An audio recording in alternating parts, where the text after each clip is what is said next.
தமிழகத்தின் முக்கிய பிரச்சினைகள் குறித்து விவாதிக்க சட்டப்பேரவையை கூட்ட வேண்டுமென்ற மு.க.ஸ்டாலினின் கோரிக்கையை முதலமைச்சர் ஓ பன்னீர்செல்வம் நிராகரித்திருப்பது தப்பித்துக் கொள்ளும் போக்கு என திமுக அமைப்பு செயலாளர் டி.கே.எஸ். இளங்கோவன் கருத்து தெரிவித்துள்ளார். பிரச்சனைகள் இருக்கிற நேரத்தில், பிரச்சனைகள் மிக அதிகமாக இருக்கிற நேரத்தில் மழை வெள்ளப்பெருக்கால் விவசாயிகள் பெரும் அவதிக்கு ஆளாகி இருக்கிறார்கள்.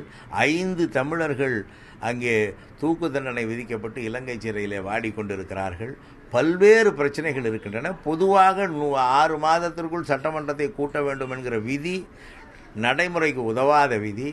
அப்படி என்றால் மழைக்கால கூட்டத்தொடர் என்று ஒரு கூட்டத்தொடரே தேவையில்லை.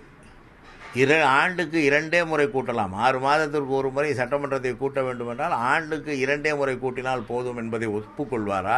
மக்கள் பிரதிநிதிகள் தங்களுடைய எண்ணத்தை அரசாங்கத்துக்கு தெரிவிப்பதோ அல்லது ஒரு பொது பிரச்சனை குறித்து விவாதிப்பதற்கோ எது இடம்? சட்டமன்றம் தான் இடம். எனவே இது தப்பித்து கொள்ளும் போக்கே தவிர அல்லது முறையற்ற பதிலே தவிர வேறு ஒன்றுமில்லை.